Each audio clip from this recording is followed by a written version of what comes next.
Okay, so picture this. Mm-hmm. The bustling streets of 1950s Los Angeles, right? Right. A young woman Yeah. with dreams of stardom Uh-huh. arrives for a photo shoot, excited about her big break. Oh, wow. Little does she know, Oh. the man behind the camera isn't who he seems, Hmm. and her dreams are about to turn into a terrifying nightmare. It's a chilling scenario that played out multiple times, all orchestrated by Harvey Glatman, the glamour girl slayer.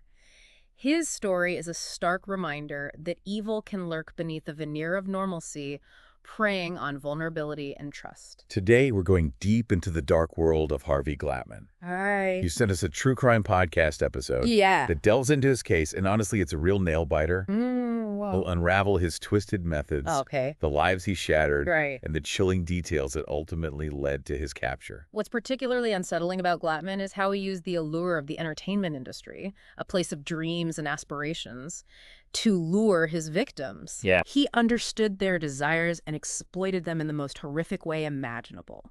It makes you think twice about who you trust, Right. right? Absolutely. But what's even more disturbing Yeah. is that Glatman's dark path didn't just begin in Hollywood. Right? There were warning signs, red flags that went unnoticed, Yeah, long before he stepped foot in Los Angeles. that's right. His fascination with bondage, a disturbing element that would later become a hallmark of his crimes, was evident even in his childhood. We see this pattern time and again with individuals who commit heinous acts. The early signs are often there, but they're either ignored or dismissed. It's like a slow-burning fuse Yeah. leading to an explosion of violence. Right. And in Glatman's case, that fuse was lit early on. Yeah. As a teenager, his behavior escalated, Okay. moving from petty theft to more disturbing acts, like burglaries and assaults, specifically targeting women. This escalating pattern of criminal behavior is sadly a common thread in these types of cases. Yeah. It starts small, almost testing the boundaries, and then grows increasingly bolder and more dangerous. Right. It's as though they're honing their skills, becoming Yeah. more comfortable with their darker impulses. So this wasn't some sudden transformation. No. The darkness was always there, Hmm. festering beneath the surface. Right. Then, in the 1950s, he moved to Los Angeles, the land of opportunity, Uh-huh. seemingly wanting to start fresh, Yeah. blend in. Okay. But as we know, Yeah. that's not how things played out. Los Angeles, with its bustling entertainment scene and countless hopeful young women seeking their big break, became the perfect hunting ground for Glatman. Right. It was a tragic convergence of opportunity and his deeply disturbed psyche. He used his photography hobby as a clever mask, a way to approach women and gain their trust. Right. It was the ideal lure in a city obsessed with image and fame. It was a brilliant, albeit twisted, strategy. Yeah. He tapped into the aspirations of aspiring models and actresses, positioning himself as someone who could help them achieve their dreams. He played the role of the helpful mentor, the one who could open doors, all the while masking his true intentions. And tragically, his first victims, Yeah, Judy Dull, right. Shirley Bridgeford, Yeah. and Ruth Mercado, Yeah. all fell prey to this carefully crafted facade. Each of these cases followed a chillingly similar pattern. He'd pose as a photographer, use ropes for bondage, a clear link to his long-standing fetish, and then transport his victims to the desolate and unforgiving landscape of the LA desert. Wow. It's as though the isolation of the desert mirrored the isolation he felt within himself. The details of these crimes are incredibly disturbing. Yeah. But one element that truly sends chills down my spine is the collection of photographs found in Glatman's toolbox. Oh, wow. The image of Shirley Bridgeford, her face streaked with tears, captured just moments before her death, is a haunting reminder of the terror his victims experienced. Those photographs are more than just evidence. They're windows into the darkest recesses of Glatman's mind. They offer a glimpse into the power dynamic he sought to establish, Right. the control he craved, Uh-huh. and the utter disregard he had for human life. It's a level of cruelty that's difficult to comprehend. Absolutely. But thankfully, his reign of terror didn't last forever. Right. One woman, Okay. Lorraine Vigil, Yeah. managed to escape his clutches. A story of bravery and survival against impossible odds. Lorraine's story is a powerful reminder that even in the face of unimaginable fear the human spirit can endure. Yeah. Her courage and determination ultimately played a crucial role in stopping Glatman and preventing further tragedy. She just signed with the Diane studio Okay. and was contacted for a shoot with Frank Johnson, Right. an alias Glatman often used. Oh, wow. Looking back, Yeah. the red flags were everywhere, Hmm. especially when he changed the location to his studio in Anaheim. It's a classic example of how predators manipulate situations, Right. creating a sense of urgency and obligation to pressure their victims into compliance. They prey on those who are eager to please, those who might hesitate to question authority. During the drive, Glatman was erratic, Okay. speeding, Yeah. refusing to answer her questions. Oh. It was clear something was terribly wrong. Right. Then, on the freeway, he pulled over, claiming a flat tire. Wow. That's when the mask finally slipped, Oh, no. and his true intentions became horrifyingly clear. He pulled out a gun, a symbol of ultimate control, and essentially told Lorraine to submit or die. Oh my God. This was his standard escalation lure, He got- control, and then violence. It was a carefully rehearsed script designed to break his victim's will. Exactly. But Lorraine did something unexpected, Oh. something that likely saved her life. She grabbed the barrel of the gun and fought back with everything she had. It was an act of incredible bravery, Wow. a defiance that caught Glatman off guard. Right. He was used to compliance, Mhm. not resistance. In that moment, Lorraine disrupted his carefully constructed script, throwing him off balance. In the struggle, the gun went off, grazing her thigh. Wow. Most people would have succumbed to fear and shock. Yeah. But Lorraine used that moment of chaos to her advantage. Oh, wow. She made a desperate break for freedom. It was a chaotic scene on the side of the highway, a blur of motion and adrenaline. Yeah. It's a testament to Lorraine's survival instincts that she was able to escape despite being injured and facing a life-or-death situation. And as luck, or perhaps fate would have it, a highway patrolman, Thomas Mulligan, happened to be driving by. Okay. He noticed Glatman's car and decided to investigate. It was a seemingly random act, Right. a chance encounter that would have a profound impact on the case. Yeah. Officer Mulligan's keen observation skills and willingness to act on his suspicions played a pivotal role in Glatman's capture. Mulligan saw them struggling. Oh, wow. And Lorraine, despite her injury, ran towards him screaming for help. That's incredible. Mulligan later described Glatman as having a lunatic stare, Yeah. a chilling detachment from the reality of the situation. That disconnect from human emotion, Right. the inability to empathize with the pain and fear he was inflicting, is a hallmark of individuals capable of such heinous acts. It's a chilling reminder that evil often wears a mask of normalcy, making it all the more insidious. Exactly. Glatman was immediately taken into custody. Okay. At the station, he tried to downplay the situation, claiming he was just trying to scare Lorraine. Yeah. But the police, experienced in reading people and recognizing deception, Right. weren't buying it. Yeah. His criminal record, which they quickly uncovered, Yeah. only added to their suspicions. His capture was a culmination of multiple factors: Lorraine's bravery, Officer Mulligan's attentiveness, and Glatman's own growing carelessness. Right. The carefully constructed facade he had built was starting to crumble, revealing the monster beneath. And the cracks in Glatman's facade only widened when he agreed to a polygraph test. They showed him a photo of Ruth Mercado, Okay. one of his victims, Right. and the needle practically jumped off the chart. The polygraph, while not always foolproof, can be a powerful tool in interrogations. Right.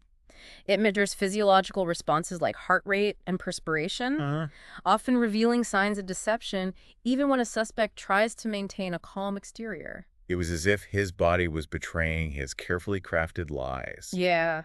And that's when he made a crucial mistake. Okay. A slip that would ultimately unravel his entire web of deception. Driven by a combination of arrogance and a strange sense of relief at being caught, Glatman blurted out, "You must have found my toolbox." The thing is, the police hadn't found it yet. Oh, wow. He practically handed them the key to his dark secrets. It's almost as if he wanted to be caught, as if the burden of his crimes had become too heavy to bear. There's a psychological phenomenon known as undoing, where individuals who commit horrific acts subconsciously try to sabotage themselves, Right. perhaps out of guilt or a desire for punishment. It's possible this was at play in Glatman's case. So, armed with this new information, the LAPD rushed back to his apartment, and this time, they found the infamous toolbox. Okay. It was hidden in the garage. Yeah.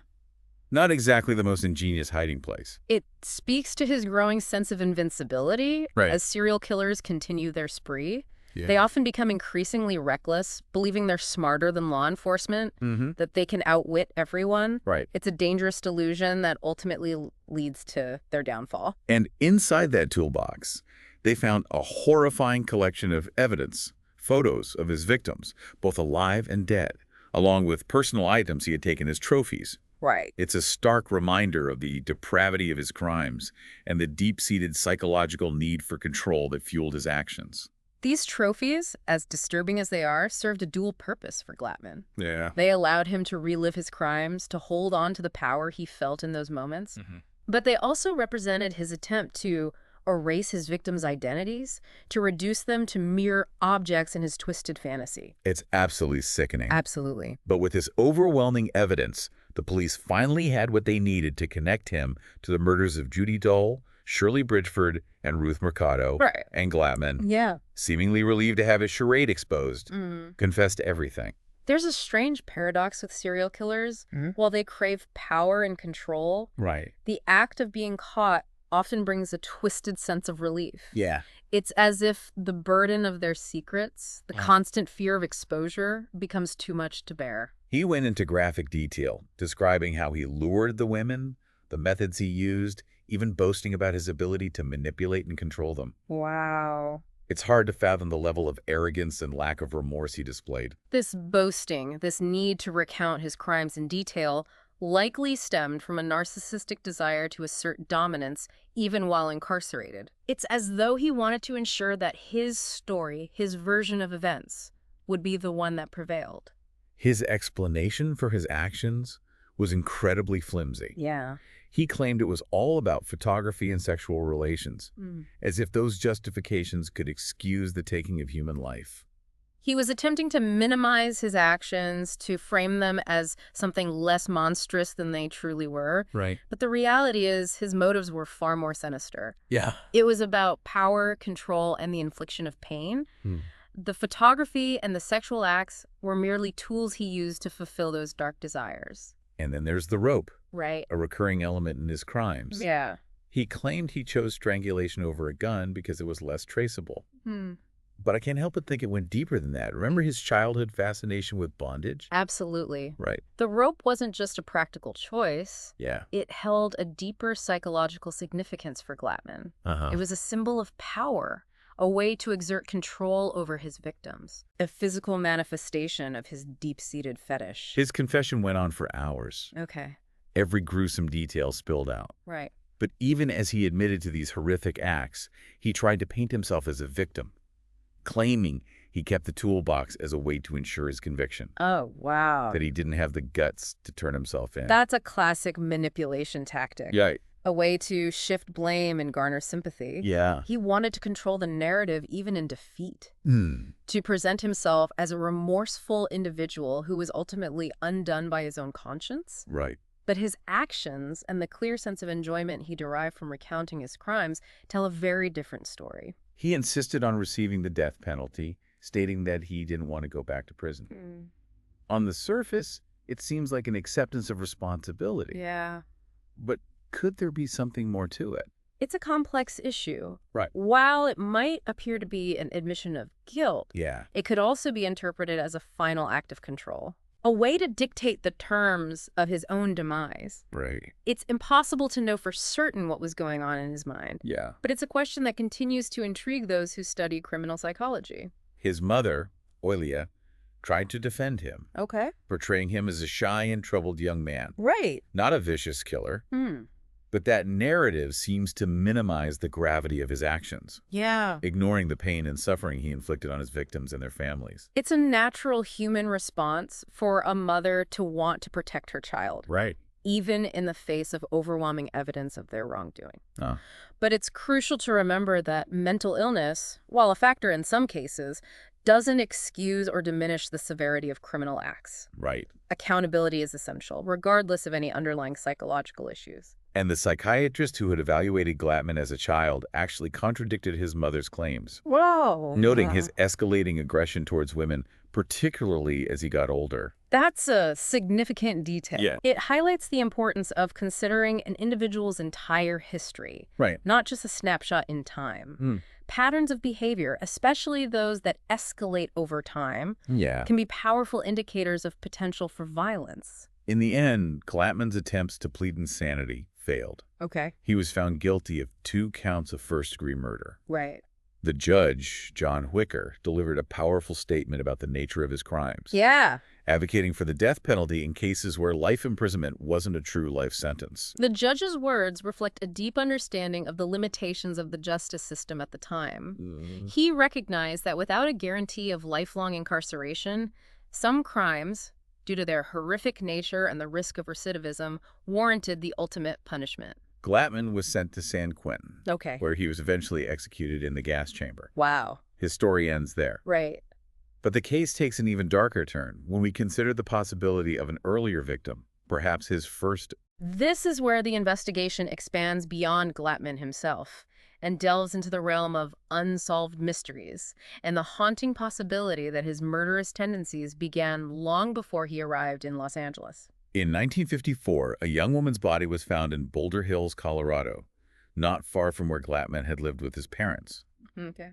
For over 50 years, she remained a Jane Doe, another tragic reminder of the countless victims whose stories go untold. It's a stark reality that many victims of violent crimes never receive justice. Right. Their identities lost to time. Yeah. It underscores the need for continued advancements in forensic science and investigative techniques, so we can bring closure to these cases and hold perpetrators accountable. Finally, in 2008, they tentatively identified her as Catherine Dyer. Right. The timeline seemed to fit. Okay. She had been hit by a car matching the description of Glatman's vehicle, Yeah. and the way her body was bound bore similarities to his later crimes. The pieces were starting to come together, Yeah. but a positive identification was still elusive. They needed more concrete evidence to link Glatman to this potential victim.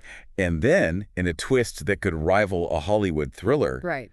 the real Catherine Dyer was found alive and well in Australia. Talk about a shocking turn of events. Wow.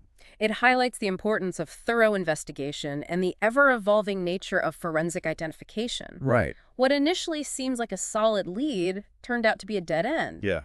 But thankfully, the investigation didn't stop there. They were back to square one with the Jane Doe. Okay. But thanks to advancements in DNA technology, they were finally able to identify her as Dorothy Gay Howard, Right.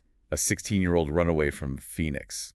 This breakthrough demonstrates the incredible power of persistence and scientific progress in solving cold cases. Right. Even decades later, justice can still be served, Yeah. bringing a sense of closure to families who have long awaited answers. It's believed that Dorothy had run away from a difficult situation at home and gone to Denver to visit her aunt. Just a week later, she vanished. And tragically, her disappearance coincided with a string of missing women and girls in the Boulder Canyon area. Right. Most of those cases remaining unsolved to this day. This raises a deeply unsettling question. Yeah. Could some of these disappearances be connected to Glatman? Right. Was he already honing his deadly skills during his time in Colorado? It's a chilling possibility. Absolutely. And there's one more detail that adds to the suspicion. Okay. During his interrogation in California, detectives asked Glatman about his time in Colorado and the women he photographed there. Right. He claimed they were all alive. But then, with a smirk, Oh, wow. he added, unless they've been run over. That smirk, Yeah. that casual disregard for human life, Right. speaks volumes about his depravity. It also suggests a calculated attempt to taunt investigators, Yeah. to hint at his dark secrets without directly incriminating himself. It's a chilling example of how a seemingly innocuous comment, especially from someone as manipulative and cunning as Glatman, can hold a wealth of hidden meaning. And here's where it gets even more unsettling. His first confirmed murder in California, Judy Dole, Right. was carried out with a level of precision and control that suggests prior experience. Okay. He went straight to her apartment, Yeah. knew exactly how to subdue her. It was all so methodical, almost rehearsed. It's highly probable that Dorothy Howard wasn't his first victim. Right? It's possible, even likely, Yeah. that he was practicing his methods, refining his approach before arriving in Los Angeles, the entertainment industry, Right. with its allure of fame and vulnerability, Yeah. may have been the perfect stage for him to escalate his crimes, Right. to seek the notoriety he craved. Remember his statement about wanting to do something different, Yeah? something that would make him famous. Perhaps moving to Hollywood, a place where dreams are made and broken, was all part of a larger, more sinister plan. It's a chilling thought, but one that fits with the pattern of escalation we see in many serial killers. Right? They seek bigger stages, Yeah. bolder crimes, Yeah. constantly pushing the boundaries of their depravity.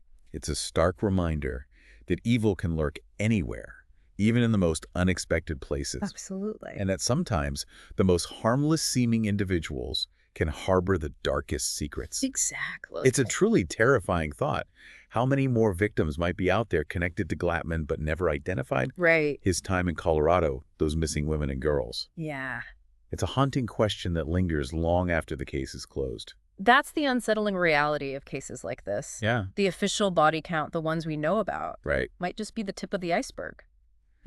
There could be other victims whose stories remain untold, their families still searching for answers. It really makes you question your assumptions about safety, about the people you encounter every day. Yeah. Someone you might perceive as harmless could be hiding a very dark side. Absolutely. A secret life that's beyond comprehension. Glatman's case is a stark reminder that evil can wear a mask. It's a chilling thought, the idea that even in seeking punishment, there might be an element of self-aggrandizement, Exactly. a need to remain the center of attention. It speaks to the enduring fascination with true crime. Right. We try to understand the motivations, the psychology behind these horrific acts, Yeah. but sometimes there are no easy answers, no satisfying explanations. The dark list remains. Yeah. A reminder of the complexities of the human mind and the depths of human depravity. Well, on that unsettling note, we've reached the end of our deep dive into the crimes of Harvey Glatman. Right. It's a story that chills you to the bone, a stark reminder that monsters can hide in plain sight, preying on the vulnerable and unsuspecting. But even in the face of such darkness, there are stories of courage and resilience, like Lorraine Vigil's escape. Absolutely. Her story is a testament to the strength of the human spirit, Right. a beacon of hope amidst the horror. If you want to learn more, we encourage you to look into the lives of Glatman's victims. Their stories deserve to be remembered and honored, not overshadowed by the darkness of his crimes. And remember, knowledge is power. By understanding the patterns, the warning signs, and the motivations behind these horrific acts, we can become more vigilant, more aware, and better equipped to protect ourselves and those we care about. Thank you for joining us on this journey into the dark world of Harvey Glatman. Absolutely. If you found this deep dive insightful, be sure to subscribe for more explorations into the world of information. Right. So until next time, stay curious, stay informed, and stay safe.